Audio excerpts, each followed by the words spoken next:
Hello everyone. Today we'll continue our discussion on PN junction diode. In the previous video we have seen what is a PN junction diode and what are the different currents flowing through the junction. With continuation, today we'll be discussing the biasing of a PN junction diode. What is this biasing and how a PN junction diode works under different biasing. A PN junction diode can function in two different ways. First is with no bias or without bias, and the second mode is with biasing.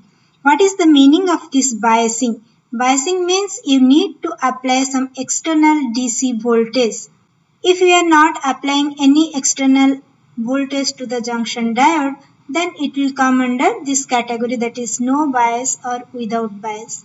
Further, if you are applying some external voltage, depending on the polarity, how we are applying the voltage, what is the connection, based on that this functioning can be divided into two types, that is forward biasing and reverse biasing.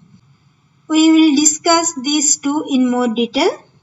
Now, if we are biasing a PN junction diode, what are the things going to change? So, biasing modifies or affects the potential barrier. What we have seen, there is a potential barrier at the junction.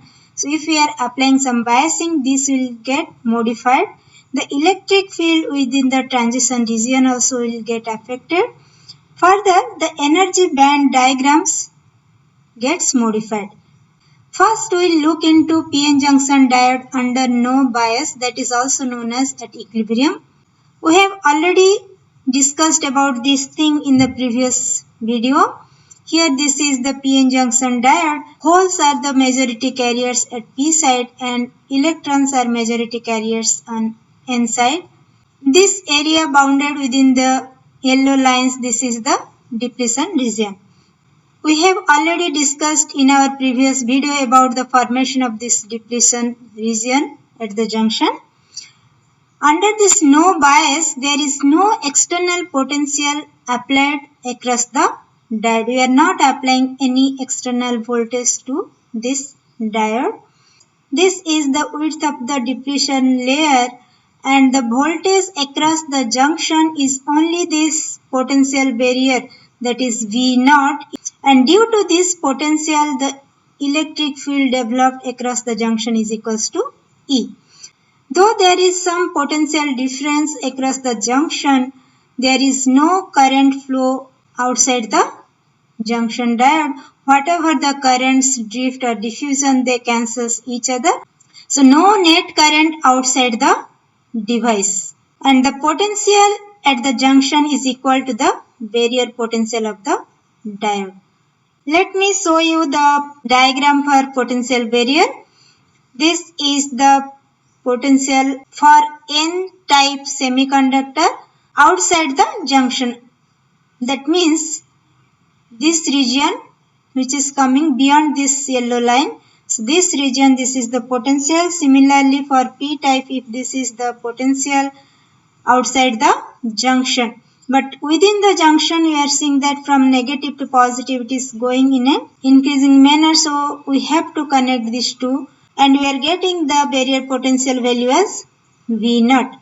So this is the diagram for potential for a PN junction diode.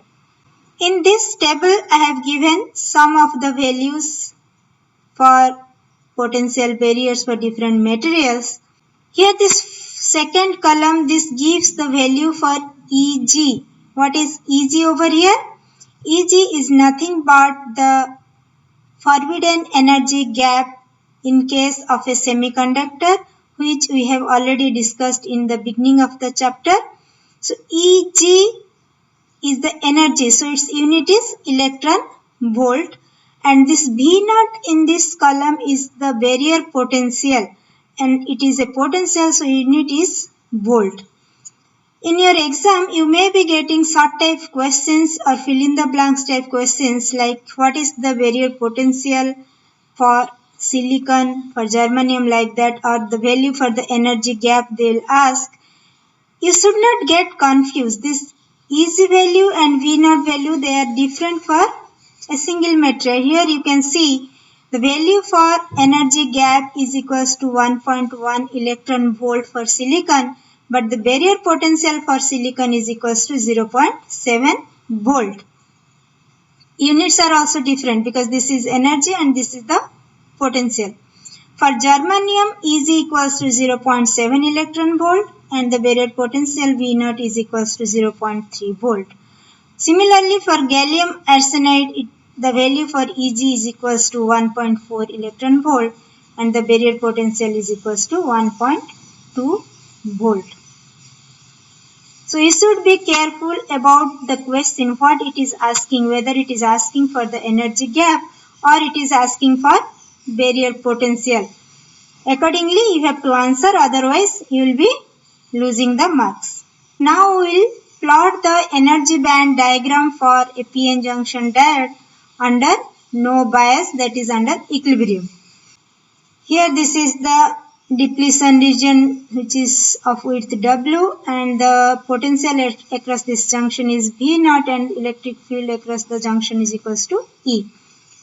While drawing the energy band diagram, first we will have to concentrate on the Fermi level of the device, and at equilibrium the Fermi level for the device is aligned. So here in this case for both sides the Fermi level should be aligned at equilibrium.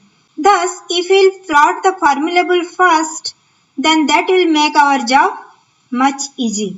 So first we will draw the Fermi level. It is aligned for both p-type and n-type.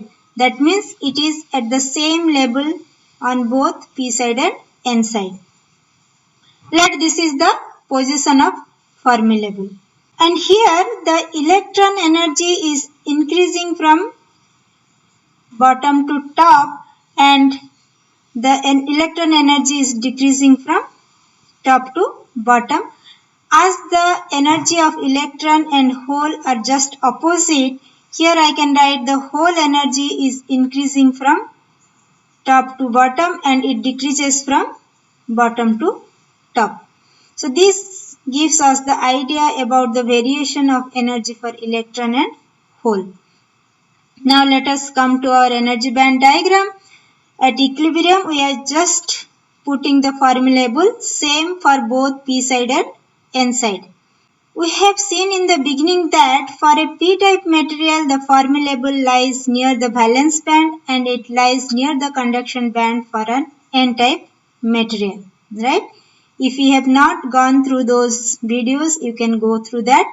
Now for n-type the conduction band should lie near to the Fermi level. So this is the Fermi level and hence I have kept the conduction band near to the Fermi level. What will be the position for valence band? That should be located at a distance or at a separation of energy gap Eg. So below conduction band at a distance Eg will be getting the valence band for n-type semiconductor. Now coming to the p side, the valence band should lie near the Fermi level. So this is the valence band for p-type material and conduction band should lie at a separation of Eg. So this is the conduction band for p-type semiconductor.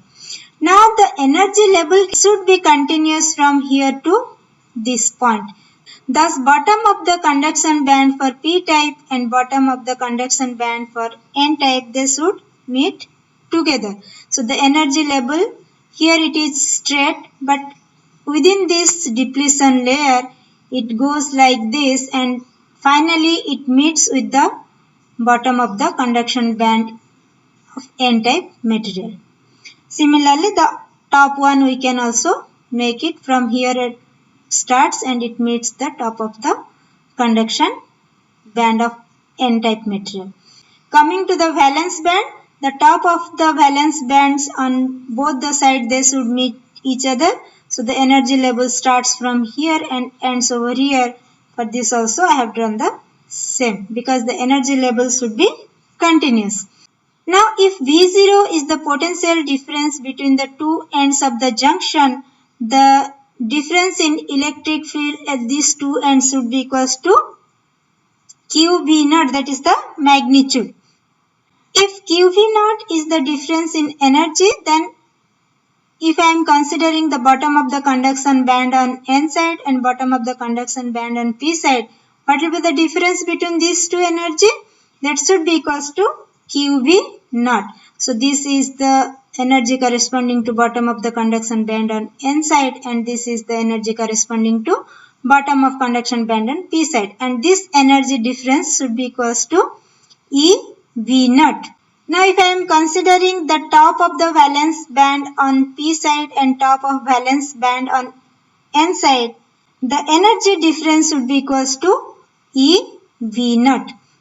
So finally we obtained this is the energy band diagram for a PN junction diode under no bias or under equilibrium.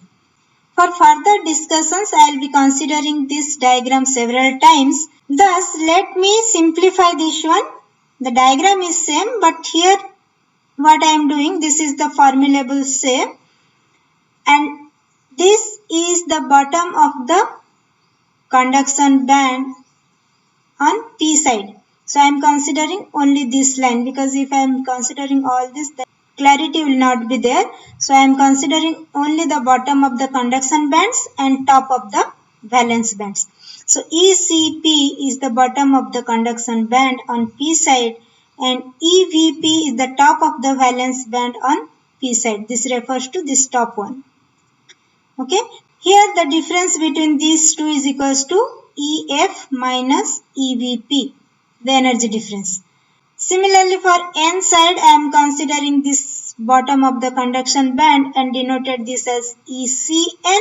The top of the valence band on N side, I am denoting that as EVN. Further, this blue color represents for P side and this red color represents for N side. And this difference, what should be the value? This is ECN, this is EF. So it is ECN minus EF. Now this is the junction region. This yellow line and yellow line, between this we are having the junction, right? And the width of this junction is equals to W. Now the energy should be continuous, so it is coming from this point to this point, and here also it is coming from this point of the junction to this. And the difference between this and this should be equals to EV naught. This is the simplified version of this same, both are same only, but I have just taken a single line over here to make our task easy. Hope you understood the functioning of a PN junction diode under no bias or equilibrium, and also the energy band diagram, how to plot it for no bias condition. Today we will stop here. In the next class we will continue our discussion with forward bias and reverse bias. Thank you all. If you like the content, please press the like button, and also don't forget to subscribe and share the channel link with your friends. Thank you all.